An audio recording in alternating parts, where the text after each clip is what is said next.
जो पहाड़ी इलाका होता है वहां पर खाने को पकने में, जो भोजन वहां के लोग पकाते हैं उसको पकने में आखिर इतना वक्त क्यों लगता है, और वहां जो ईंधन होता है जलाने का, जो फ्यूल होता है प्यारे साथी, जो आग को जलाने का, वो इतना ज्यादा खर्च क्यों होता है भोजन पका, जम्मू कश्मीर वाले इलाके में या फिर इधर हिमाचल वाले इलाके में। तो प्यारे साथी यहाँ पर चीजें महंगी भी देखने को मिलती हैं, बहुत सारी चीजें देखने को मिलती है, खाने पीने की चीजें। तो आखिर ऐसा क्यों होता है, चलिए साइंस की मदद से समझते हैं। आइए। नमस्कार, जय हिंद मेरे प्यारे साथियों, कैसे हैं आप सभी? आशा है, उम्मीद है बहुत बढ़िया होंगे।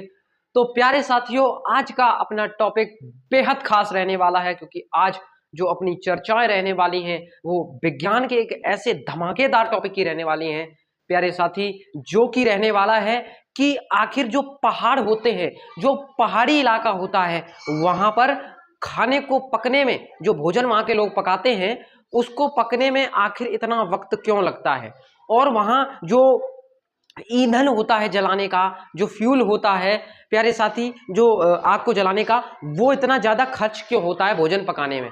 तो प्यारे साथी, इसी तरीके से आज ये सारी चर्चाएं करेंगे और आप सभी को ये बात बिल्कुल शानदार तरीके से क्लियर कर दूंगा कि वहां पर जो है चीजें महंगी भी होती हैं पहाड़ी इलाके पर। हम जाएं जम्मू कश्मीर वाले इलाके में या फिर इधर हिमाचल वाले इलाके में, तो प्यारे साथी यहाँ पर चीजें महंगी भी देखने को मिलती हैं, बहुत सारी चीजें देखने को मिलती हैं, खाने पीने की चीजें बहुत महंगी होती हैं। इसका कारण जानेंगे, बहुत शानदार तरीके से वीडियो को पूरा जरूर देखें, बहुत शानदार तरीके से आज हम कारण जानने वाले हैं। तो आखिर ऐसा क्यों होता है, चलिए साइंस की मदद से समझते हैं। आइए। तो प्यारे साथी, सबसे पहले हमें यह जान लेना होगा कि आखिर ऐसा क्यों होता है। समझिए पहले इस बात को कि आखिर ऐसा होने का कारण क्या है। जो पहाड़ी इलाका होता है प्यारे साथी, उसका जो वहां पर होता क्या है कि जो पहाड़ी इलाका होता है वहां एयर नहीं होती है, मतलब एयर तो होती है लेकिन उसकी जो मात्रा है वो कम हो जाती है ना। जो हवा का दाब है वो कैसा हो जाता है वहां पर पहाड़ी इलाके पर, जैसे जैसे संख्या बढ़ती जाती है, मतलब जैसे जैसे पृथ्वी की, मतलब भूमि की आसमान से दूरी बढ़ती है, तो वहां पर वायु की कमी हो जाती है, यानी कि वायु दाब क्या हो जाता है, कम हो जाता है। ठीक है, और जब वायु दाब कम हो जाता है प्यारे साथी, तो फिर वहां पर एक घटना घट जाती है, क्या कि भैया जैसे ही वहां पर वायु दाब कम होगा वैसे ही क्या होता है कि वहां पर हवा कम हो जाएगी। तो हवा दाब का मतलब हवा का एक प्रेशर होता है, जैसे मान चलो अभी हम पृथ्वी पर हैं, यहाँ पर है, जमीन पर मैं हूं, ठीक है, आपको वीडियो बना रहा हूं आपके लिए शानदार तरीके से। तो अब जो प्रेशर लग रहा है मेरे ऊपर, इस हवा का जो कुछ प्रेशर दे रही है हवा मुझे, हर चीज अपना प्रेशर लगाती है। सपोज दैट आप मान लीजिए कोई बक्सा है, उस बक्से को जमीन में गाड़ दीजिए, या कोई डिब्बे को जमीन में गाड़ दीजिए, तो इधर उधर की जो मिट्टी होगी उस डिब्बे पर एक दाब लगा रही होगी। मिट्टी क्या लगाती है, दाब। तो अगर अंदर का डिब्बा खाली हुआ, कमजोर हुआ, तो वो अंदर की ओर धंस जाएगा। क्यों? क्योंकि जो मिट्टी है आसपास की उस गत्ते या उस डिब्बे पर दाब लगा रही है। उस दाब ने उस मिट्टी, मतलब जो मिट्टी के अंदर जो डिब्बा गड़ा हुआ था उसको क्या कर दिया, उसको दबा दिया अंदर। क्यों? क्योंकि वो बाहर से दाब एक अपना लगा रहा था। ये बात होती है, कुल मिला के ये प्रेशर का खेल होता है, जो एटमॉस्फेयर प्रेशर होता है उसका खेल है ये, यहाँ पर समझिए बात को।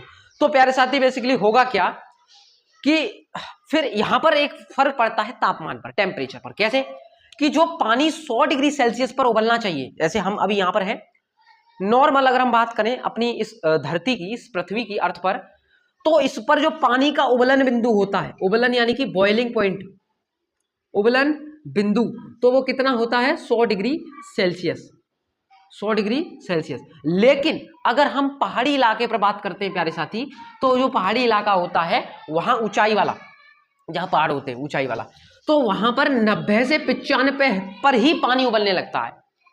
पानी कितने पर उबलने लगता है, 90 से 95 डिग्री सेल्सियस पर।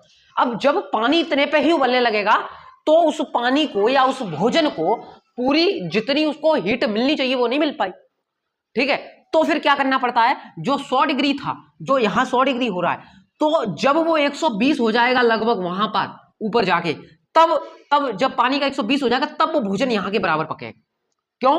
क्योंकि जो भोजन, जैसे आप समझ लीजिए, जैसे चावल के रेसे हैं, कोई अपना जो भी खाना है, आलू के रेसे हैं, या किसी पनीर वगैरह किसी भी चीज के रेसे हैं, उनको टूटने में आसानी जब होगी जब प्यारे साथी उनको पूरी गर्मी मिल जाएगी, पूरी हीट मिल जाएगी उनको। अच्छा, अब हीट यहां पर हमारी पृथ्वी पर कितनी मिल रही है, 100 डिग्री सेल्सियस मिल रही है तापमान देने पर।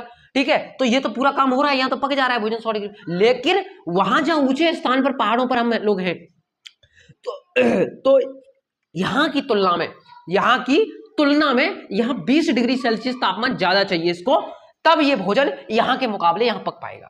क्यों 20 डिग्री ज्यादा ले रहा है? क्योंकि भैया वहां पर जो वायु है वो अपना दाब कम कर देती है और पृथ्वी पर अपना दाब वायु एकदम निश्चित तौर पर लगाती है। तो मुझे उम्मीद है आपको ये बात समझ में आई होगी इतनी। अब एक बात और याद रखनी है कि भैया जब 120 डिग्री सेल्सियस पर पानी उबलता है, मतलब पानी उबलता हुआ दिखाई देता है तुम्हें कि उबल गया, कितने पर उबल जाता है वो 90 से 95 पर।